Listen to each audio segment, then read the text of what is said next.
terminer avec le doyen Olivier Marchand. Donc, on n'a plus besoin de présenter. Bon, pour ceux qui ne connaissent pas Olivier, c'est le compagnon de Miron. C'est avec lui.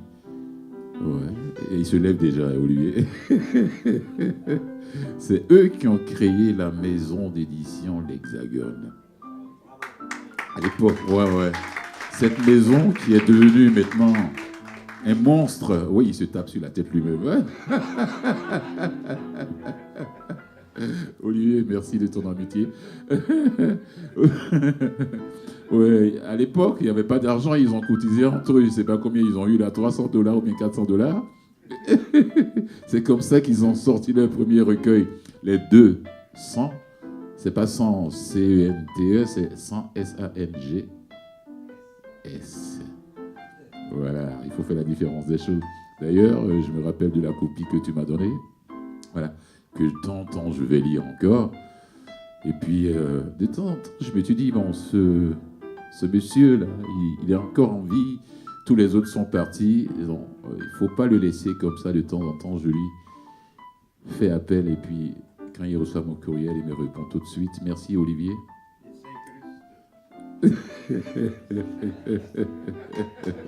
On l'applaudit, mesdames et messieurs, Olivier Marchand. Ça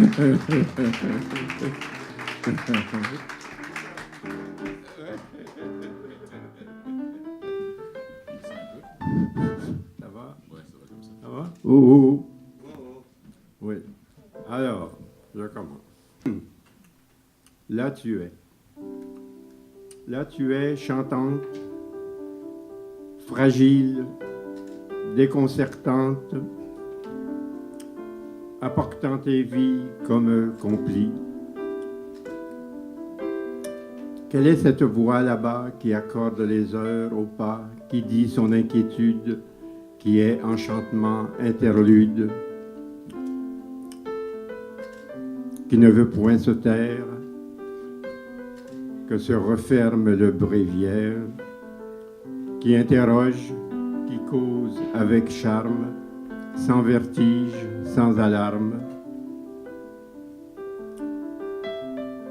tout autant fidèle à ce qu'elle sollicite qu'à ce qui va vers elle plutôt, dans une dévotion implicite,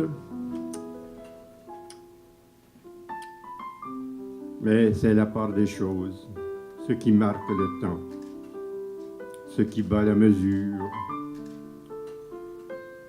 ce qui ouvre toute grande la maison des âmes, là où tu retiens les reproches, là où il faut un soin jaloux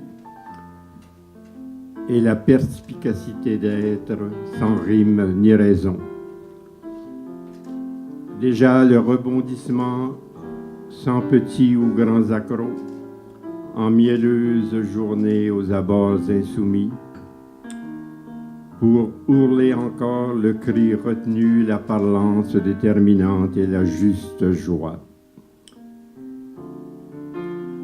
Là où tu ordonnes le bien, là où tu inclines le mieux, là où tu détailles la route pour donner un sens à ce qui respire et palpite, là où tu es avec toutes tes armes dans l'abondance du charme et le calme du chant.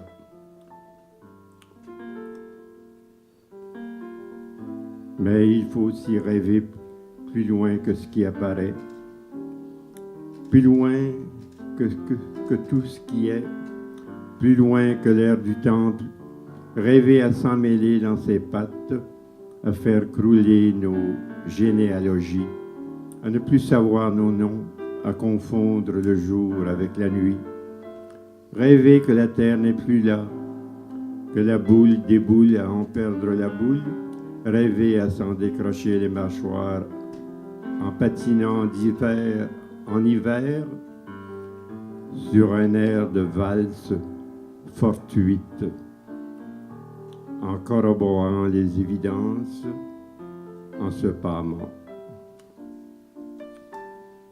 Et encore la part des choses, comme immanence, le ton que tu donnes à la vie, le frémissement, la peur, l'outrage, dans l'extravagance où tu me puises, le bruissement qui t'accompagne, la rumeur que tu propages en moi, le mystère qui nous enveloppe sans discontinuer, pour majorer les jours à l'éclat de l'impossible. Au bord de mon étonnement, au gîte de mon désir, j'avance à l'équilibre du temps, bâtissant l'incompréhensible. Verrai-je au détour de mon chemin, à l'écart de mes trimballements, ce souci perclus d'années, où s'agitent les inquiétudes, vertueux songes de mon devenir. Matin invité à table au sommet des attentes, ausculté dans l'invisible, pour une pactance ordonnée dans un ciel contemplé. Je vis l'instant,